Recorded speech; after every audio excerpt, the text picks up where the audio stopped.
اسی کے ساتھ ساتھ جو گناہ آج ہم دیکھیں گے جس کو معمولی سمجھ لیے گا جو کانوں سے ہوتا ہے، یاد رکھیے وہ یہ ہے کہ گانے بجانے کے آلات اور موسیقی. یہ بھی بہت لمبا ٹاپک ہے، اس پہ ایک پوری لیکچر کی ضرورت ہے، جو آج کل بہت کامن ہو چکا ہے. اب پہلے بھی کامن ہو گیا تھا، لیکن یہ چند سالوں میں یہ ریلز اور شارٹس کے چکر میں تو اتنا کامن ہو گیا کہ ایک بزرگ بالکل جس کو کہیں گے جس کی پوری زندگی عبادتوں میں اللہ کی گزری ہے، وہ بھی گانے سن رہے، لیکن وہ گانے نہیں سن رہے، ایکچولی کوئی ریل دیکھ رہے ہوں، لیکن اس میں گانا اتنا کامن ہو گیا کہ اب وہ گانے کو ریل کی وجہ سے سننا جائز ہو گیا. آپ سمجھ رہے؟ مطلب پہلے گانا تھا تو آپ حرام بول کے نہیں سن رہے تھے، اب وہ آپ ریل دیکھ رہے ہیں. آپ کیا بول رہے ہیں؟ میں ریل دیکھ رہا ہوں، ریل میں ایک آدمی مچھلی پکڑ رہا ہے. ہاں، میرے کو مچھلی پکڑنے کا شوق ہے، لیکن بیک گراؤنڈ میں جو سانگ چل رہا ہے وہ بھی تو جا رہا ہے آپ کو اس کے ساتھ. آپ سمجھے؟ تو اب تو بہت ہی کامن ہو گیا. مطلب پہلے ہم کہہ سکتے تھے کہ عام تھا، اب اتنا عام ہو چکا ہے کہ اس کی کوئی حد نہیں رہی ادھر کی. تو اب کیسا کرنا پڑا؟ ایک آدمی کے پاس سے گزر رہے، وہ کوئی گانا سنتے ہوئے نظر آ رہا، تو آپ کو یہ حسن ظن رکھنا پڑا کہ گانا نہیں سن رہا، وہ کوئی ریل دیکھ رہا ہے جس میں کچھ اور چیز دیکھ رہا ہے، کہ اس اتنا مگن ہے اس میں کہ وہ گانا بھی بیک گراؤنڈ میں چل رہا ہے، اس کو بھی سن رہا اور آگے بڑھاتے جا رہا ہے. ایک گانا، دو گانا، تین گانا، یہ کامن ہو گیا ادھر کی.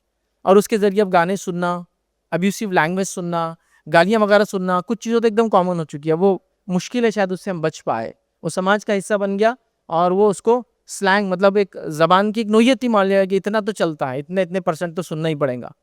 تو گانا اور موسیقی یاد رکھیے، ہم کو اس سے بچنا چاہیے. یاد رکھیے کیونکہ یہ بہت سخت ترین جرم ہے. یاد رکھیے قرآن کی آیت یاد رکھیے جس میں اللہ رب العزت نے جو یہ فرمایا وَمِنَ النَّاسِ، جو کہ سورہ لقمان کی آیت ہے، وَمِنَ النَّاسِ مَن يَشْتَرِي لَهْوَ الْحَدِيثِ، کہ لوگوں میں کچھ لوگ ایسے جو ایسی فالتو کی چیزیں لے کر آتے ہیں. لہو الحدیث کو کہا لِيُضِلَّ عَن سَبِيلِ اللَّهِ، کہ جس کے ذریعے اللہ کی راہ سے لوگوں کو دور کرتے ہیں. اس کی تفسیر کے تعلق سے عبداللہ ابن مسعود رضی اللہ عنہ کہتے اور فرماتے ہیں کہ اللہ کی قسم کھا کر وہ فرماتے تھے اور کہتے تھے کہ اس آیت سے مراد گانے بجانے کا معاملہ ہے. یہ گانے بجانے کے آلات کے تعلق سے ہے. جیسا کہ آپ نے ٹی وی لا لی، کسی زمانے میں ٹیپ لا لیا، گانے بجانے کے آلات لا لیا. آج کے زمانے میں کئی گیجٹ ہے جو کامنلی بہت سارے کام کرتے ہیں، اس میں یہ بھی شامل ہو جاتا ہے. تو وہ کہتے ہیں یہ اس سے مراد ہے. دوسری کی روایت میں فرماتے ہیں، ان کا قول عبداللہ ابن مسعود رضی اللہ عنہ کا قول یاد رکھیے، کہتے ہیں موسیقی نفاق پیدا کرتی ہے انسان کے اندر، اور موسیقی سے ہونے والے جرم لاتعداد ہے. یاد رکھیے جس میں سے چند جرم تو میں آپ کو بتا سکتا ہوں. یاد رکھیے موسیقی کے ذریعے جو ہوتے ہیں، یاد رکھیے جہاں موسیقی ہوتی ہے وہاں نشہ ہوتا ہے، اور جہاں نشہ ہوتا ہے وہاں زنا ہوتا ہے.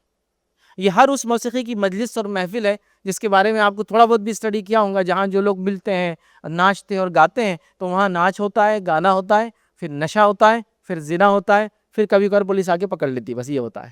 یہ کامن ٹرینڈ سے پورے فرسٹ ورلڈ کنٹریز کے اندر چھپ چھپ کے مجلسیں جمائی جاتی ہے، گھروں میں جمائی جاتی ہے اگر حکومت نہ بھی کہے تو. اس کے اندر ناچ گانا، اور ناچ گانے کا سیدھا تعلق پھر یاد رکھیے نشے سے ہے، چونکہ ناچ گانا ایک نشے کا ایک لیول دیتا ہے، لیکن اس سے انسان پھر سیٹسفائی نہیں ہوتا ہے، وہ نیکسٹ چاہتا ہے. نیکسٹ کے اندر پھر وہ جسمانی نشہ کرتا ہے. پھر اس کے بعد کیا ہے؟ پھر اس کی جب عقل ماری جاتی ہے تو اس کو پھر کسی چیز سے فرق سمجھ میں نہیں آتا ہے، پھر زنا ہوتا ہے. اور یہ ہر جگہ کا معاملہ ہے، ہر جگہ کا. یاد رکھیے تو موسیقی بہت خطرناک چیز ہے. علامہ ابن قیم الجوزی رحمہ اللہ نے 750 سال پہلے جو چند باتیں لکھی تھی، یاد رکھیے اس کے اندر یہ بات لکھی تھی جہاں موسیقی ہوتا ہے وہاں نشہ ہوتا ہے، اور جہاں نشہ ہوتا ہے یاد رکھیے وہاں زنا عام ہوتا ہے موسیقی کے ساتھ.